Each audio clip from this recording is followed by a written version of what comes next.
She was invisible, just another waitress in a black apron, pouring wine for men who owned the city. They didn't look at her. They didn't fear her. And that was their mistake. Lorenzo Moretti, the most feared Don on the East Coast, sat at table 4, seconds away from signing a deal that would cost him his empire. The papers were signed, the handshake was imminent, and $150 million was about to vanish. But then, the girl nobody noticed dropped a glass. She didn't apologize in English. She leaned in, her eyes cold as ice, and whispered 5 words in a dialect that hadn't been spoken in the hills of Palermo for 60 years. "This is fake," she told the Mafia Boss in perfect Sicilian. And just like that, the hunter became the prey. The restaurant was called Loro, a place where a bottle of wine cost more than most people's mortgage, and the lighting was dim enough to hide sins, but bright enough to count money. It was neutral ground for the city's elite, politicians, hedge fund managers, and men like Lorenzo Moretti. Sophia adjusted her apron, her knuckles white as she gripped the silver tray.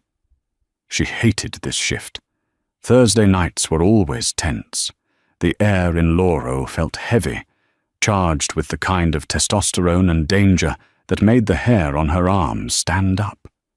She kept her head down, her dark hair pulled back in a severe bun that pulled at her scalp.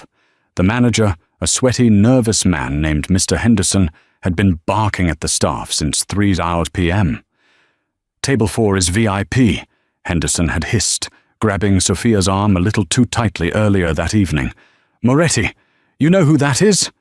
You drop a fork, you don't just lose your job, Sophia. You lose your future. Do you understand?" Sophia had nodded, pulling her arm away. She knew who Lorenzo Moretti was. Everyone in New York knew. He was the head of the Moretti crime family, a man whose legitimate businesses in construction and shipping were just a glossy veneer over a brutal underworld empire. He was 32, unnervingly young for a Don, and possessed a lethal charm that the tabloids ate up. He was a predator in a bespoke suit. But Sophia wasn't afraid of predators. She had grown up in a house full of them, though a world away from the velvet banquettes of Loro. She had learned early that the best defense was silence, invisibility. If they don't see you, they can't hurt you.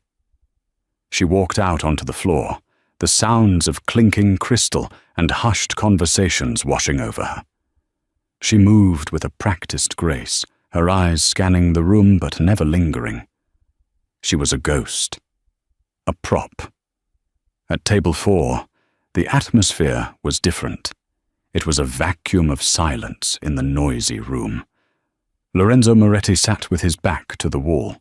He was devastatingly handsome, with sharp, aristocratic features and eyes the color of burnt espresso. He wasn't eating. He was watching the man opposite him. The man across the table was older, balding, with the frantic energy of a salesman trying too hard to appear calm. This was Marcus Thorne, a high-level art dealer and broker from London. Rumor in the kitchen was that Thorne was facilitating the purchase of a rediscovered Renaissance manuscript, a deed to land in Sicily that supposedly held rights to untapped lithium deposits. The price tag was astronomical. Sophia approached the table to refill the water glasses. Neither man acknowledged her existence. "The provenance is impeccable, Mr. Moretti," Thorne was saying, his British accent clipped and precise. He tapped a finger on a thick, leather-bound folder resting between them. "The Vatican archives have verified the seal. This deed grants you absolute ownership of the Valenti estate and everything beneath it. The lithium surveys alone are worth triple your investment." Lorenzo didn't look at the folder. He looked at Thorne. $150 million, Lorenzo said, his voice a low rumble that vibrated in Sophia's chest as she poured the water. "Cash transfer. Tonight." A bargain? Thorn smiled, though beads of sweat were forming on his upper lip. For the future of energy? It's a steal. Sophia moved to Thorn's side. As she poured, her eyes darted to the open folder. She shouldn't have looked. She should have kept her eyes on the water. But the document was exposed. It was an old parchment, yellowed with age, covered in dense, flowing script. It looked ancient. It looked official. The seal at the bottom was a deep, blood-red wax, stamped with the crest of the kingdom of the two Sicilies. But as the water trickled into the glass, Sophia's eyes caught the text in the third paragraph. Her heart stopped. The script was Italian, but the legal phrasing the dialect. She knew it.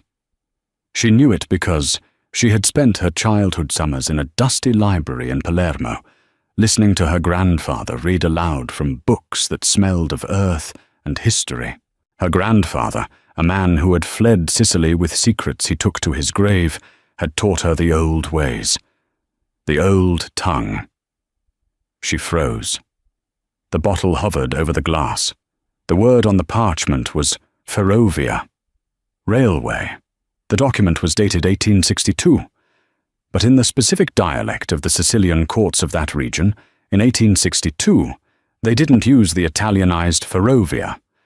They used the borrowed French term or the specific local dialect word strada ferrata in legal texts. Ferrovia was a mainland term, standardized later in that specific province's legal code. And there was something else, a phrase near the bottom, in fede di Dio e del re, in faith of God and King. Sophia's breath hitched. In 1862, in that specific rebellious province of Sicily, the local magistrates were anti-monarchist. They refused to invoke the king in land deeds. It was a famous historical quirk, something only a scholar or a local would know. This document wasn't from 1862. It was a forgery, a brilliant, expensive forgery, but a fake nonetheless. Thorn was smiling. Lorenzo had pulled a gold pen from his jacket pocket. "The wire is ready," Lorenzo said, uncapping the pen. "Just sign the receipt of authenticity, and the funds are released." Sophia's mind raced. If she spoke, she was fired. Worse, she might be killed. Men like Moretti didn't like witnesses, and they certainly didn't like waitresses interfering in 9-figure deals. But if she stayed silent, this man, this dangerous, terrible man, was about to be robbed blind by a cheap suit from London. "Don't do it, Sophia," she told herself. "Walk away. Refill table 5. Go home to your cat and your empty apartment." Lorenzo lowered the pen to the paper. Sophia's hand trembled. The water pitcher clinked against the glass, a sharp, ringing sound that cut through the tension. Lorenzo's head snapped up. His eyes locked onto hers. They were cold, dead eyes. "Careful," he murmured, dismissive. Thorn laughed nervously. "Good help is hard to find, eh, Lorenzo?" That laugh did it. The arrogance, the mockery.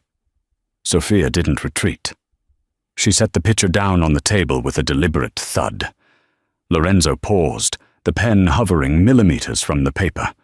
He looked at her, really looked at her, for the first time. He saw the fire in her hazel eyes, the set of her jaw. "Excuse me?" Lorenzo asked, his voice dropping an octave. Sophia took a breath. She looked at Thorn, then at Lorenzo. She didn't speak English. She didn't speak the standard Italian she used with the kitchen staff.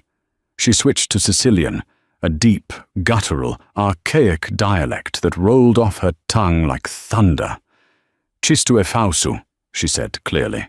"Stu documento è carta straccia." This is fake. This document is trash paper. The silence that followed was absolute. For 3 seconds, nobody moved. The entire restaurant seemed to blur into the background, leaving only the 3 of them in a sharp, terrifying focus. Thorn blinked, his smile faltering. He didn't understand the words, but he understood the tone. I beg your pardon? Lorenzo Moretti did not blink. He slowly capped his pen.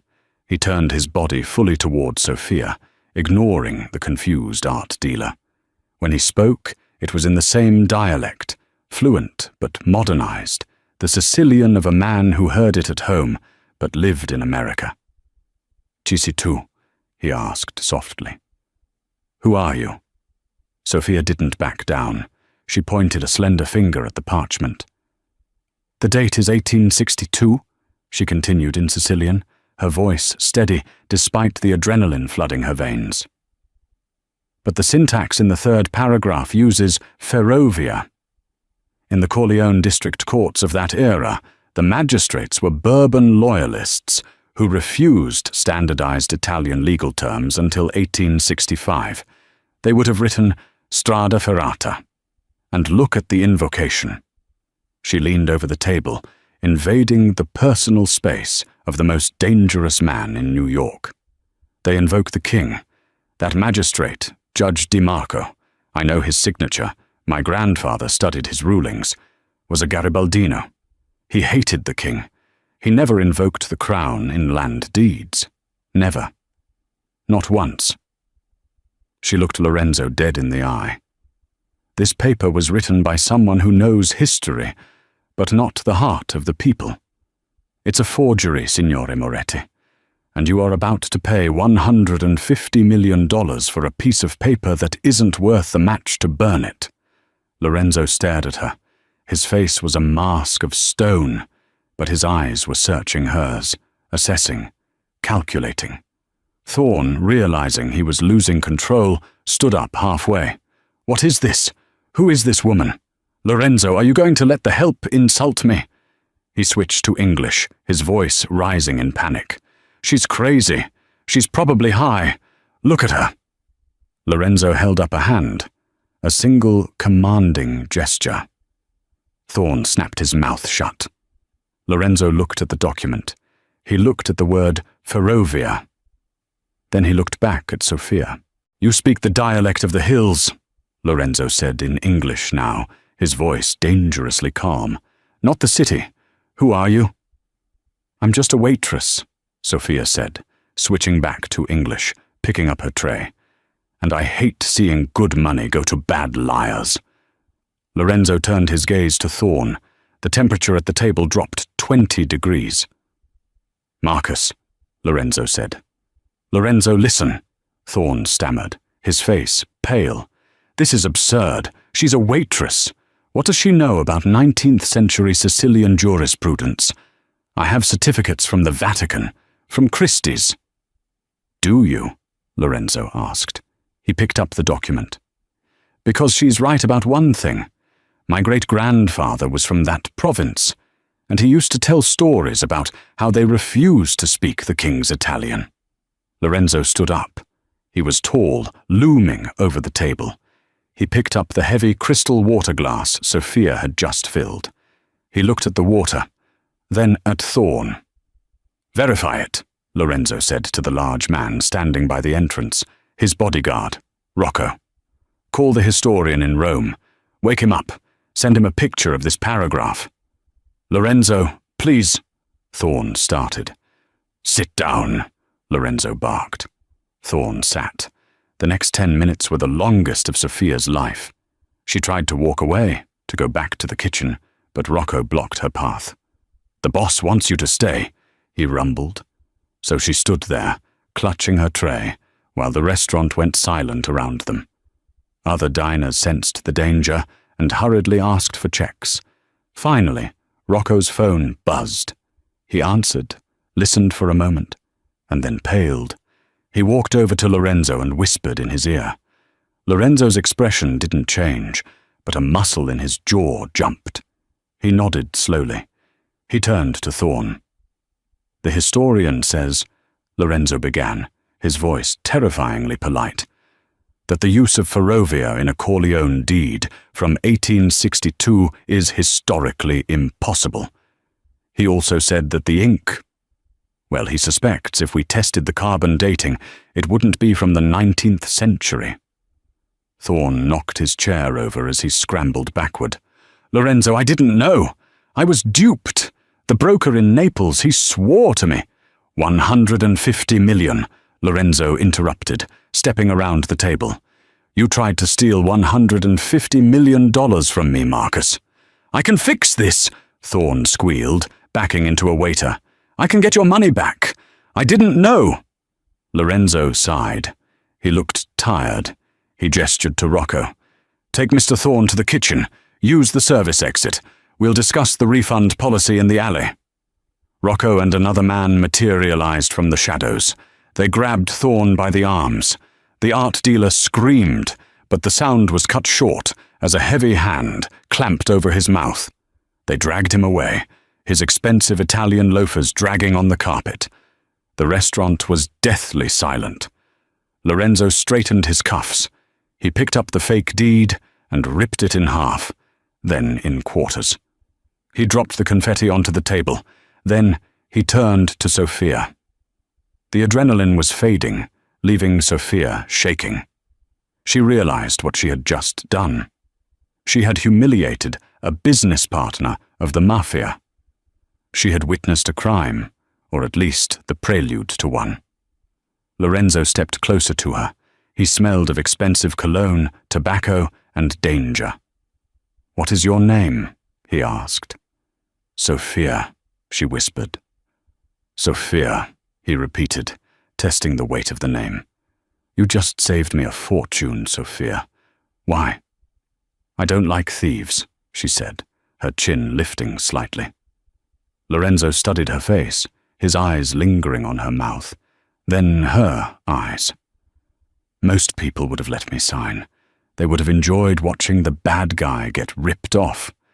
"I don't know you," Sophia said, "but I know the truth. And that paper was a lie." Lorenzo reached into his jacket pocket. For a terrifying second, Sophia thought he was reaching for a gun. Instead, he pulled out a black card made of heavy titanium. He placed it on her tray. "Walk away, Sophia," he said softly. "Quit this job. Tonight." "This place? It's not safe for you anymore. Thorne has partners.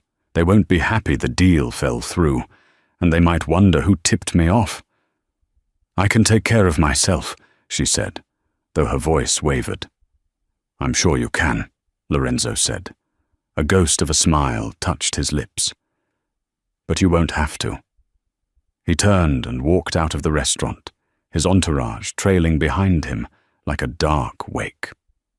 Sophia stood alone in the center of the dining room, the titanium card heavy on her tray. She looked down at it. There was no bank logo, just a phone number embossed in gold. She didn't know it then, but her life as a waitress was over.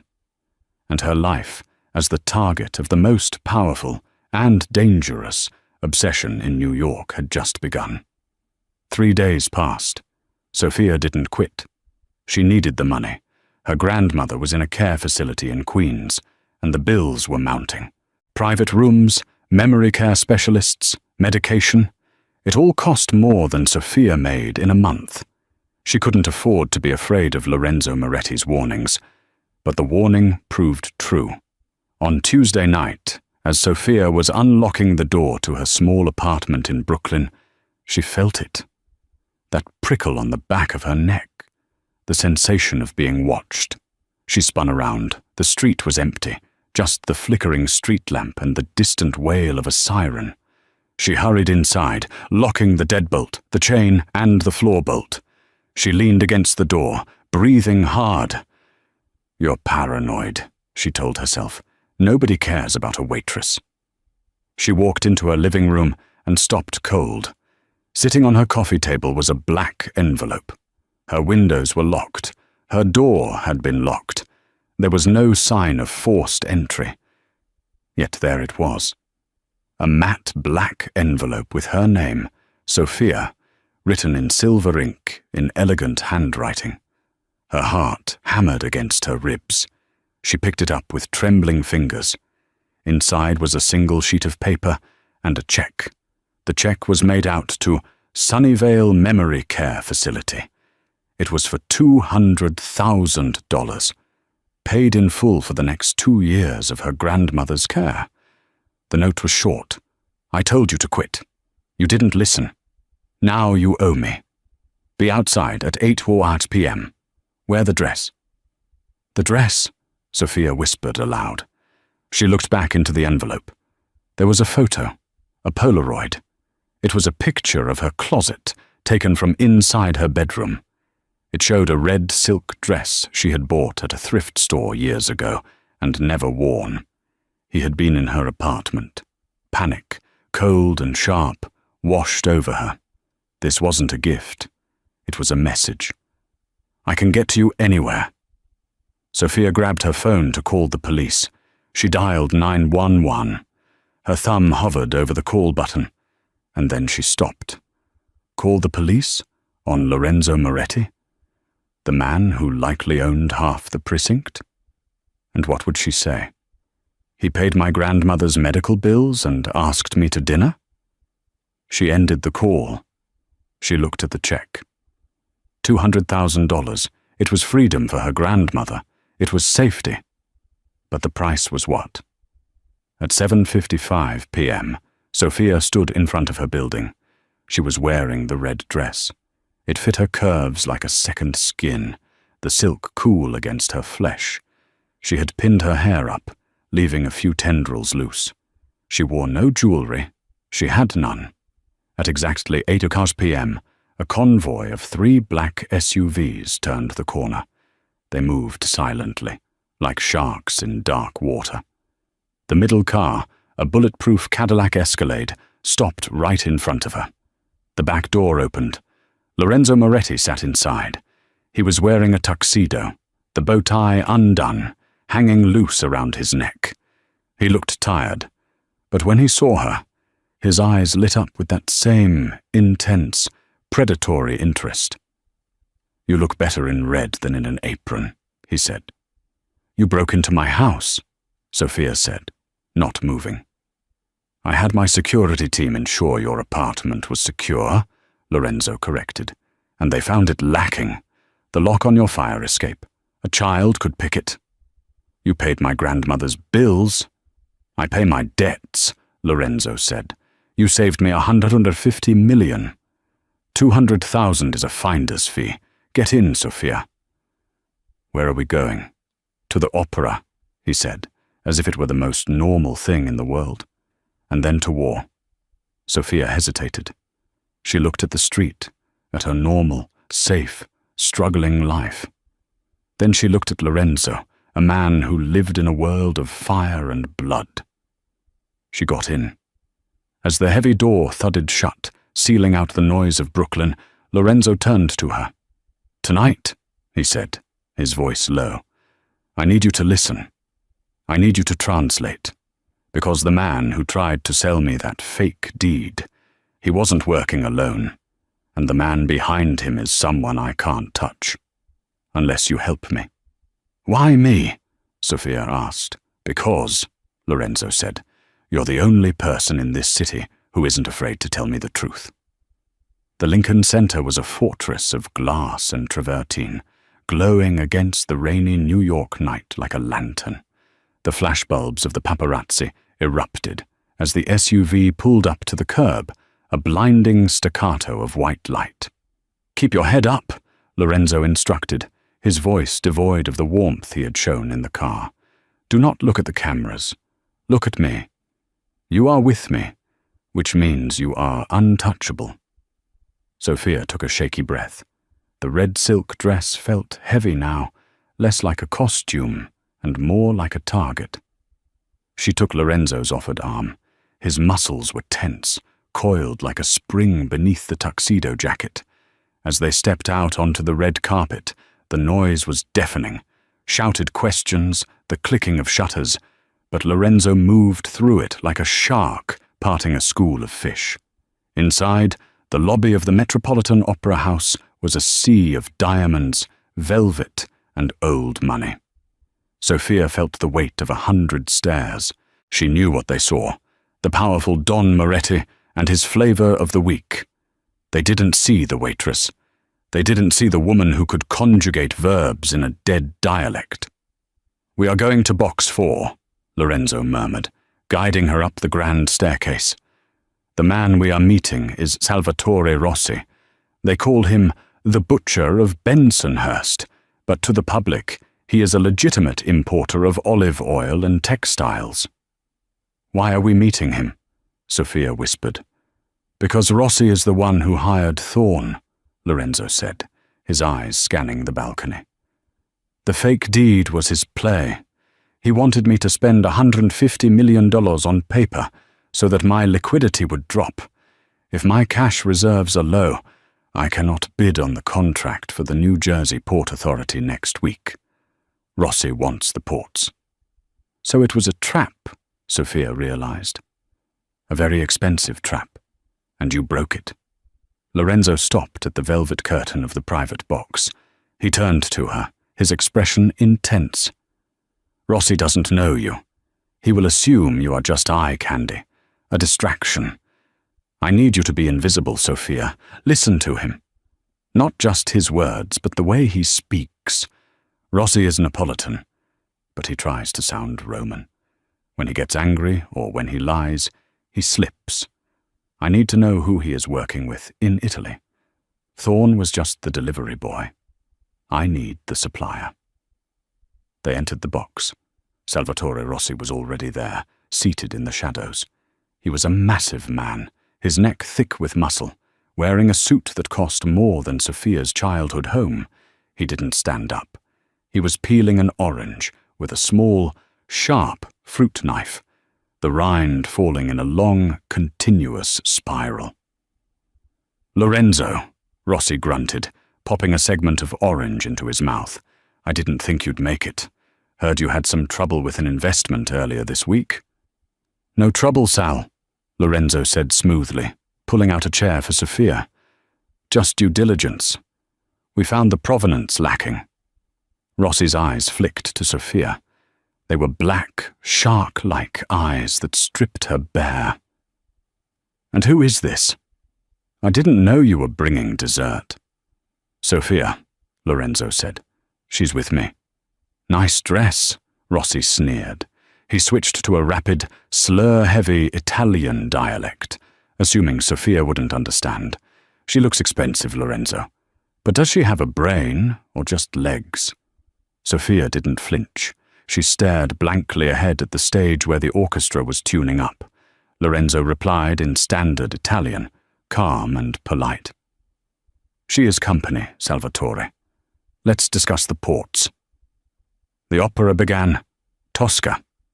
The music swelled, filling the cavernous hall, but the real drama was in the box. For an hour, the two men traded veiled threats masked as business banter. They spoke of shipping lanes and union troubles, but Sophia knew they were talking about smuggling routes and hits. She sat perfectly still, sipping champagne she didn't want, letting her eyes glaze over. But her ears were sharp. She listened to Rossi's cadence. Lorenzo was right. He was forcing a refined accent, but underneath, there was the rough, street-level slang of the Naples slums. Then, during the second act, Rossi's phone buzzed. He glanced at it, frowned, and typed a quick reply. He muttered something under his breath as he hit send. It was barely a whisper. Maybe 3 words. Il gufo vola. Sophia's fingers tightened on the stem of her glass. The owl flies. It was a code, but it wasn't just any code. It was a phrase she had read in her grandfather's journals about the secret societies of the 1970s. The owl was the nickname for a specific type of money launderer, one who moved funds only at night through Asian markets. Rossi looked up and caught Sophia staring. He smiled, a cruel twisting of lips. "Do you like the music, darling?" "It's beautiful," Sophia said softly. "Tragic, though," Rossi said, pointing the fruit knife at the stage. "In the end, everyone dies because they loved the wrong person." At the intermission, Lorenzo stood up. "We're leaving." "So soon," Rossi mocked. "The best part is coming." "I've seen enough," Lorenzo said. He took Sophia's hand, His grip was iron tight. As they walked swiftly down the corridor, away from the box, Lorenzo leaned in. "Did you get anything?" He said, "Il gufo vola," Sophia whispered hurriedly. "The owl flies. It's not a person, Lorenzo. It's a timing signal. It means the money is moving tonight, probably through the Hong Kong exchange opening in 20 minutes. Lorenzo stopped dead in the middle of the hallway. He looked at her, stunned. "The owl, are you sure?" "Yes. My grandfather wrote about the Owl Network. They use shell companies in Macau. If Rossi is moving money now, it means he's trying to buy the ports before the auction." "He's bypassing the bid," Lorenzo realized, his face darkening with rage. "He's bribing the commissioners directly. Tonight." Lorenzo grabbed his phone, dialing a number as he pulled Sophia towards the exit. "Rocco, get the car, now, and call the banking team. Freeze everything coming out of Macau with the Rossi tag. I don't care if it's illegal, just stop the transfer."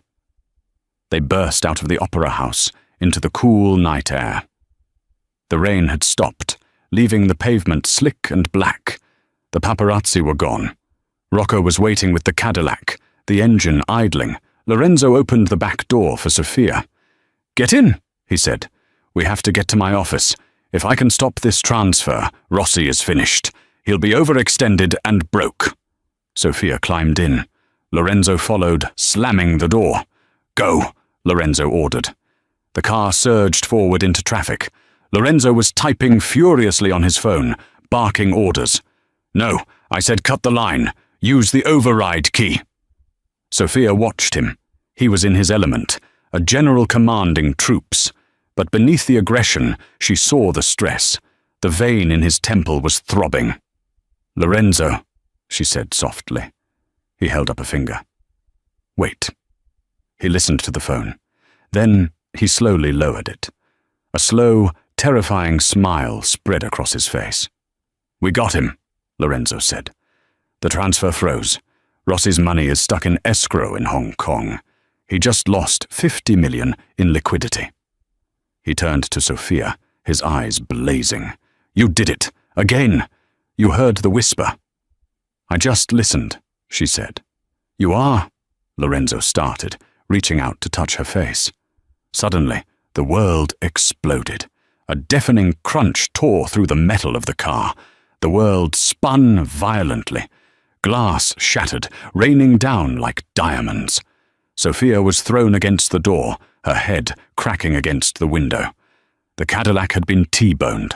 They spun across the intersection, tires screaming, metal groaning, until the heavy SUV slammed into a concrete divider. Silence. Then, the hissing of steam. "Sophia!" Lorenzo's voice was far away, distorted. "Sophia, look at me!" She blinked, trying to clear the black spots from her vision. There was blood in her eyes. "I'm okay," she gasped. "Get down!" Lorenzo roared. Pop! Pop! Pop! Pop! Gunshots. They were tearing through the bulletproof glass, spiderwebbing the windows. "Rocco!"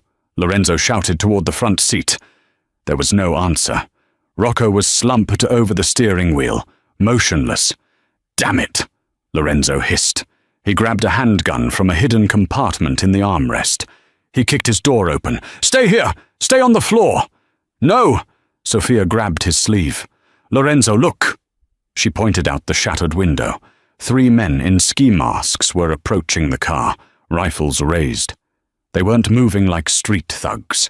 They were moving like soldiers. Tactical. Precise. "They're flanking us," Sophia said, her voice trembling but clear. "If you go out that door, you're dead." Lorenzo looked at the men, then at the driver's seat. He made a split-second decision. He grabbed Sophia and hauled her over the center console into the front seat. He shoved Rocco's body aside, pushing him into the passenger well. "Can you shoot?" Lorenzo yelled as he slid into the driver's seat. "No." "Then hold on." Lorenzo slammed the car into reverse. The Escalade, battered but still alive, roared. He crushed the accelerator. The car shot backward, slamming into the sedan that had blocked them in. The gunmen scattered, diving for cover. Lorenzo spun the wheel, shifting into drive.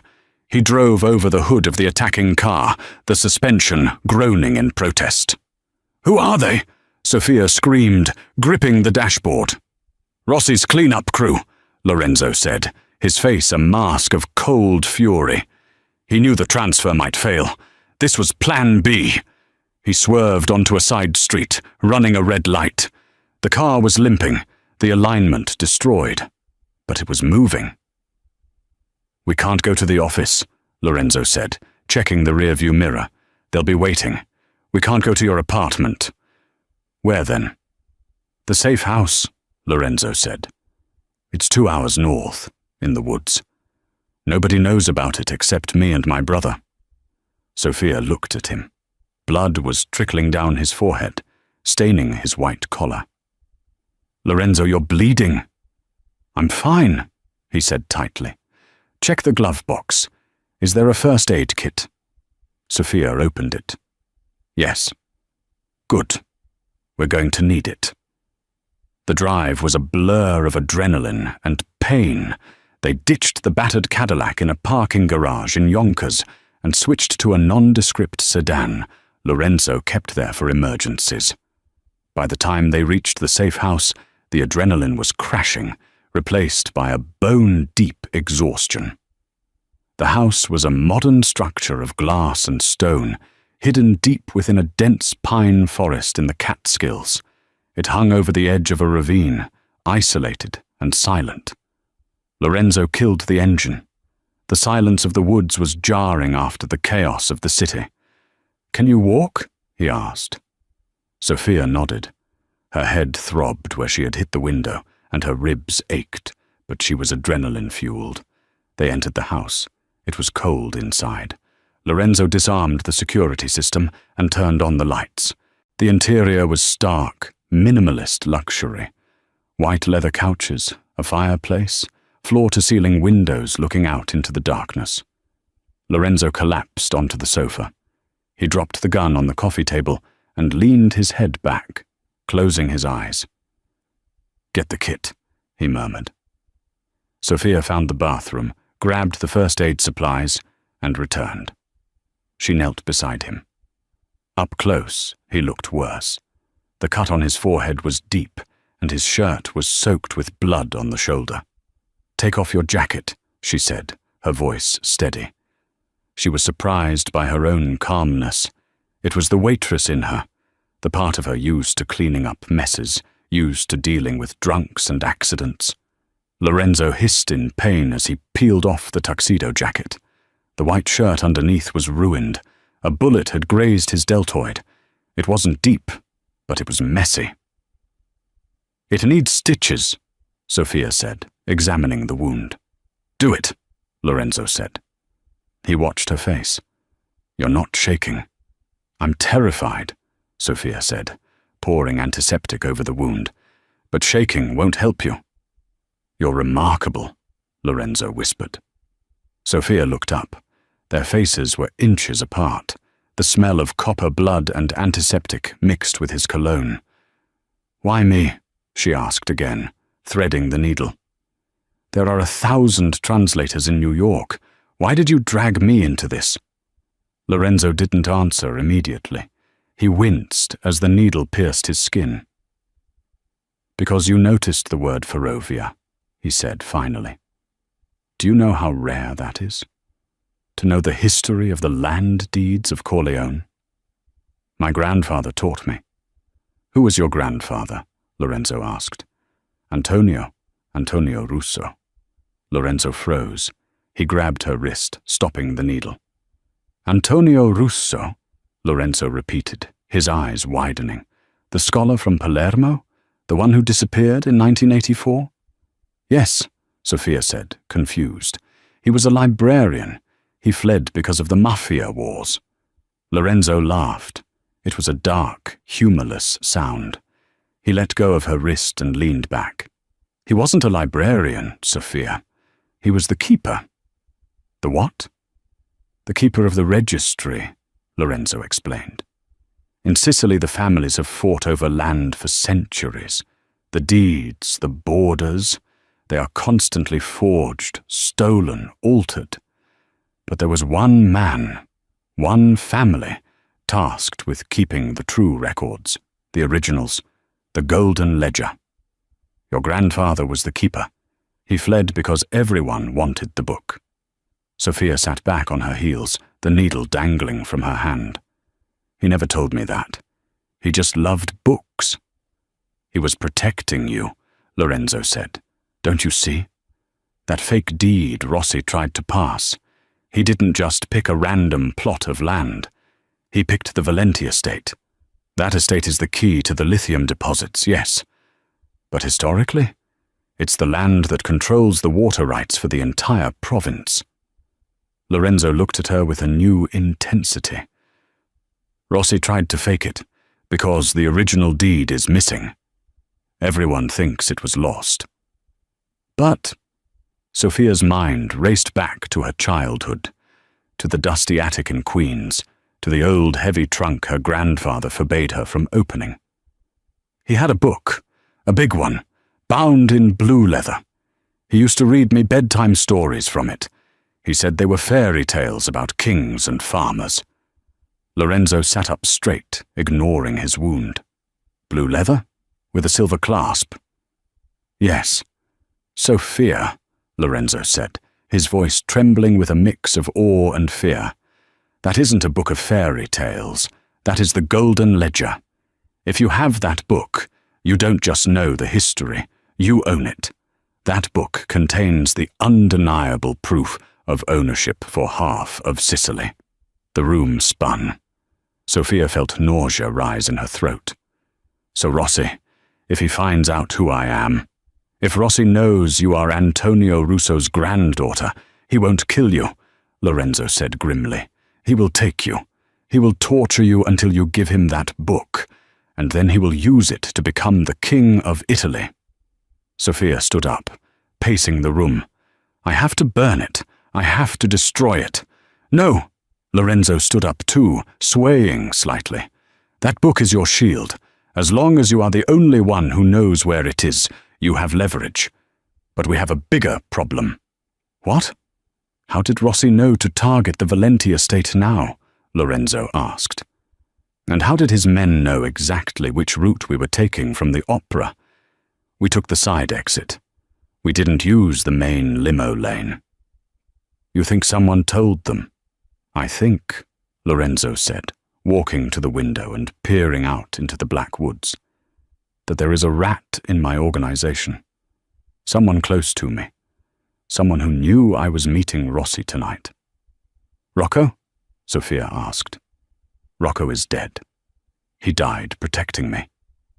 Lorenzo shook his head.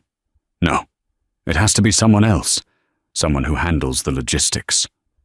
His phone buzzed on the table. Lorenzo picked it up. He stared at the screen. It's my brother, Lorenzo said. Matteo. Answer it, Sophia said. Tell him we're safe. Lorenzo hesitated. He looked at Sophia, then at the phone. A dark shadow passed over his face.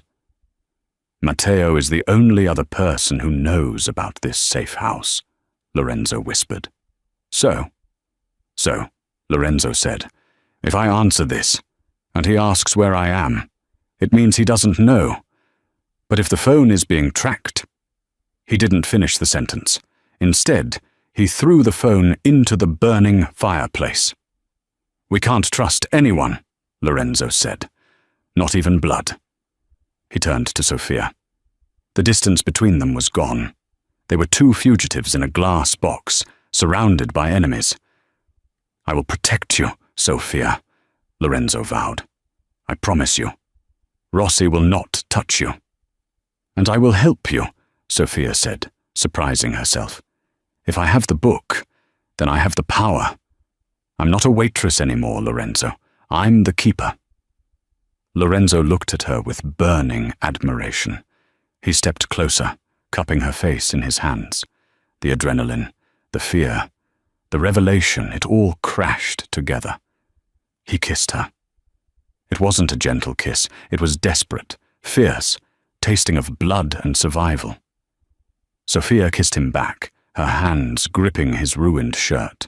For a moment, there was no mafia, no hitmen, no history, just the heat of him. But the moment was shattered by a sound, a low, mechanical hum. Getting louder, Lorenzo broke the kiss. He looked up at the ceiling. "Drones," he whispered. He grabbed Sophia's hand. "Run! To the basement! Now!" Outside, the night sky lit up as 3 thermal imaging drones descended upon the cabin, followed by the headlights of approaching trucks. The safe house was compromised. The first drone didn't fire bullets. It dropped a concussive charge.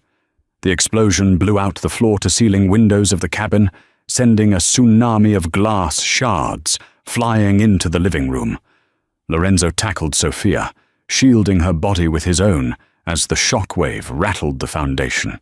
The lights flickered and died, plunging the house into darkness. "Move!"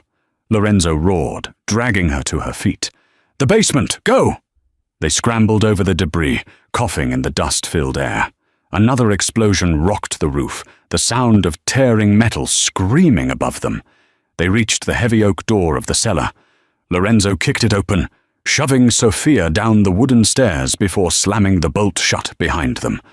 The basement was a concrete bunker, smelling of damp earth and old wine. Lorenzo didn't stop. He limped toward a rack of wine barrels against the far wall. With a grunt of effort, he pushed the center barrel aside. Behind it was a narrow, dark tunnel cut into the earth. "The escape tunnel," Lorenzo panted, sweat mixing with the blood on his face. "It comes out near the creek, half a mile down the ridge. Go." Sophia crawled into the damp earth. The tunnel was tight, claustrophobic, smelling of roots and decay. She could hear Lorenzo breathing heavily behind her, his injured shoulder likely screaming in agony. Above them, the muffled sounds of boots thumping on the floorboards echoed. The kill team was inside the house. They crawled for what felt like an hour, though it was likely only 10 minutes. Finally, Sophia felt cold air. She pushed aside a camouflage grate covered in leaves and tumbled out onto the frozen ground of the forest floor. They were deep in the woods. The rain had turned to sleet, stinging their skin. "We can't stop," Lorenzo whispered, pulling her up. "They have thermals. If we stay still, we light up like Christmas trees." They ran. It was a nightmare descent through the pitch-black forest. Branches whipped Sophia's face, tearing at her skin. The red dress was ripped, stained with mud. Lorenzo was moving purely on willpower, his face pale as death in the moonlight. After 20 minutes of grueling trekking, they reached a service road. A rusty pickup truck was parked near a trail marker, a hunter's vehicle. Lorenzo didn't hesitate. He smashed the driver's side window with the butt of his gun. He hot-wired the ignition with practiced, shaking hands. The engine sputtered to life. "Where are we going?" Sophia asked, shivering violently as the heater slowly kicked in. "Queens," Lorenzo said, his eyes fixed on the dark road. "We need the book, Sophia. If Matteo betrayed me, if Rossi has the commission's ear, I am already a dead man walking. My accounts are likely frozen. My soldiers are confused. The only thing that can save us is that book." "It's in a storage unit in Astoria," Sophia said. "My grandfather rented it under the name C. Collodi." "Pinocchio?" Lorenzo let out a sharp laugh. The author of Pinocchio. Clever man. The drive back to the city was tense. Lorenzo used back roads, avoiding the tolls and cameras of the bridges. He bled through the bandage Sophia had improvised, but he refused to stop. "Tell me about Matteo," Sophia said softly, watching the city skyline appear in the distance. "He's my younger brother," Lorenzo said, his voice hollow.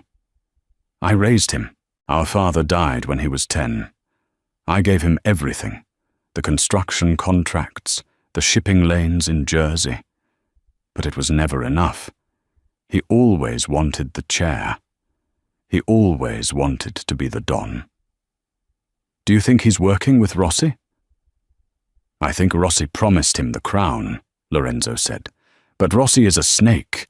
He'll kill Matteo the moment I'm dead. They arrived in Astoria at 3 a.m. The storage facility was a grim, concrete block surrounded by barbed wire. Lorenzo parked the truck in the shadows of an alleyway. Stay here, Lorenzo said. I'll clear the perimeter. No, Sophia said, opening her door. The unit has a dual key system. You need me. They moved silently through the rows of orange metal doors. Unit 402. Sophia's hands trembled as she punched in the code. 1860, the year of the unification of Italy. The lock clicked green. She rolled up the metal door. The unit was filled with old furniture, boxes of clothes, and dust. In the center sat the blue trunk. Sophia rushed to it. She undid the latches. There it was, the golden ledger. It was massive, bound in cracked blue leather, the silver clasp, tarnished but intact. It looked like something out of a cathedral. Lorenzo stared at it with reverence. The Libro d'Oro, he whispered. The myth is real. Sophia picked it up. It was heavy, smelling of centuries of parchment and ink. We have it, she said. Now what? Now, Lorenzo said, pulling out a burner phone he had taken from the safe house. We call a meeting. We summon the commission. And we end this. He dialed a number. This is Lorenzo Moretti, he said into the phone, his voice regaining the iron command of a Don. I invoke La Tavola. The table. Yes, tonight. At the Church of Our Lady of Mount Carmel. Tell Rossi to be there. Tell him I'm coming to surrender. He hung up and looked at Sophia. Surrender? She asked. That's what they think, Lorenzo said. We're walking into the lion's den, Sophia, and you are going to be the one to close the jaws. The Church of Our Lady of Mount Carmel in the Bronx was neutral ground. It was a towering Gothic structure, filled with shadows and the scent of incense. At 5 a.m. the pews were empty of the faithful, but filled with the wolves of New York. The heads of the 5 families were there, old men in expensive coats, sitting silently in the front rows. They were the jury. Salvatore Rossi stood at the altar, looking triumphant. He wore a fresh suit, a white rose in his lapel. Standing next to him, looking down at his shoes, was Matteo Moretti. Lorenzo pushed open the heavy oak doors. He walked down the center aisle, limping slightly, but his head held high. He wore a borrowed trench coat over his bloodied shirt. Sophia walked beside him. She still wore the ruined red dress, covered by a leather jacket Lorenzo had found in the truck. She clutched the heavy blue book to her chest like a shield. The silence in the church was absolute. Lorenzo! Rossi's voice boomed, echoing off the vaulted ceiling. You look terrible. I see you brought the waitress. Is she here to take our drink orders? A ripple of laughter went through the pews. I am here, Lorenzo said, stopping at the foot of the altar, to address a grievance. You attacked me. You tried to steal from me, and you corrupted my blood. He looked at Matteo. Matteo didn't look up. Business is business, Lorenzo. Rossi shrugged. You were weak. You let a woman interfere in our deal. The commission agrees. You are unfit to lead. Surrender your territories, and I will let you live. You can move to Florida. Retire. And the girl? Lorenzo asked. The girl comes with me. Rossi smiled. She has a sharp tongue. I want to see if I can tame it. Lorenzo looked at the old men in the pews. Is this the will of the table? You side with a man who forges deeds? A man who lies about his history? History is written by the victors, an old Don in the front row croaked. Sign the papers, Lorenzo. It's over. Lorenzo turned to Sophia. "Read it." Sophia stepped forward. She placed the golden ledger on the marble lectern, right next to the Bible. The sound of the heavy book hitting the stone echoed like a gunshot. She opened the silver clasp. The pages rustled. "Who is this?" Rossi demanded, stepping forward. "Get her away from the altar." "I am Sophia Russo," she declared, her voice strong, projecting to the back of the church. "Granddaughter of Antonio Russo, the keeper of the registry." The name sucked the air out of the room. The old Don sat up straighter. They knew the name. "That book," the old Don whispered. "This book," Sophia said, "contains the original land grants of the Kingdom of the Two Sicilies, dated from 1800 to 1890. It records every transfer, every sale, and every birthright." She flipped the pages, the parchment, crackling. She found the entry she needed. "Salvatore Rossi," she read. "You claim your family comes from the nobility of Naples. You claim the title of Don by blood." She looked up at him. "But here, in the census of 1874, the Rossi family of your district is listed. Your great-grandfather was not a landowner.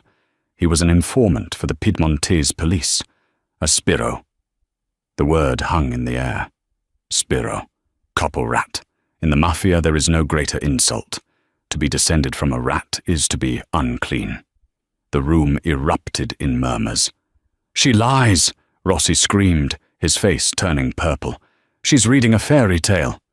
"It is signed," Sophia continued, "by the Bishop of Palermo. And," she turned the page, "regarding the Valenti estate you tried to sell Lorenzo. You don't own it.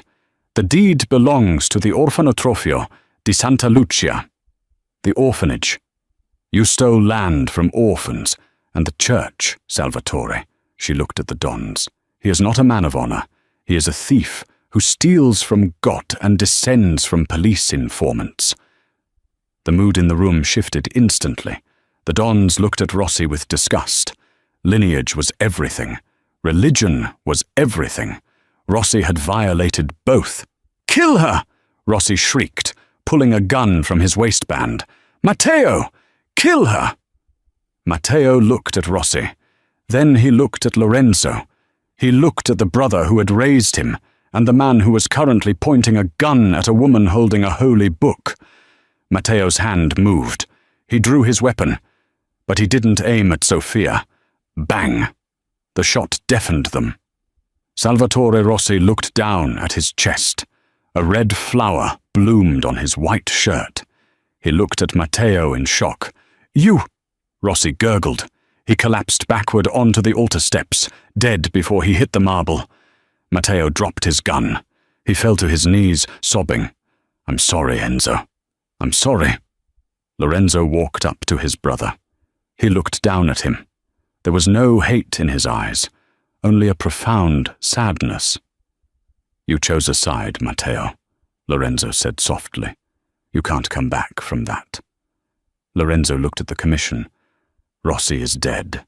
His territory is forfeit. Does anyone dispute this?" The old Don stood up. He looked at Sophia, then at the book. "The book. It stays." "The book stays with the keeper," Lorenzo said, putting a hand on Sophia's shoulder. "And the keeper stays with me." The Don nodded slowly. "So be it. Hail Don Moretti." The lady of the house. 6 months later. Laura was closed for a private event. The same restaurant where Sophia had once cleared tables was now filled with flowers. Sophia sat at table 4, the same table where her life had changed. She wasn't wearing an apron. She was wearing a white silk gown, a diamond ring on her finger that cost more than the restaurant itself. Lorenzo sat opposite her. The scar on his forehead had faded to a thin white line. He looked relaxed, younger. "The port deal closed today," Lorenzo said, pouring the wine himself. "Legally. No bribes. Just good business." "And the lithium?" Sophia asked, swirling her glass. We donated the land to the church, as the book required. Lorenzo smiled. But the construction contracts to build the orphanage? Those went to Moretti Construction. A fair trade. Sophia smiled. She reached into her purse and pulled out a small, leather-bound notebook. Not the golden ledger. That was hidden in a vault in Zurich now, but a new one. I found a discrepancy in the shipping logs for the container ships, she said, sliding the notebook to him. Your captain in Jersey is skimming off the top. He's using the fuel surcharge code. Lorenzo took the notebook. He looked at her with that same intense admiration he had shown in the cabin. You learned the dialect of the business fast, he said. I had a good teacher, she replied. I need a new consigliere, Lorenzo said, his voice low. Matteo's spot is still empty. Matteo was in exile, managing a small casino in darkest Nevada, alive but banished. I'm not a consigliere, Lorenzo, Sophia said, leaning across the table. She took his hand. I'm the keeper. I tell you what is real and what is fake, and everything else is ours, she whispered. Lorenzo kissed her hand. In fede di Dio e del Re, he quoted the old deed. In faith of God and King. No, Sophia corrected him, her eyes sparkling. In faith of the Queen.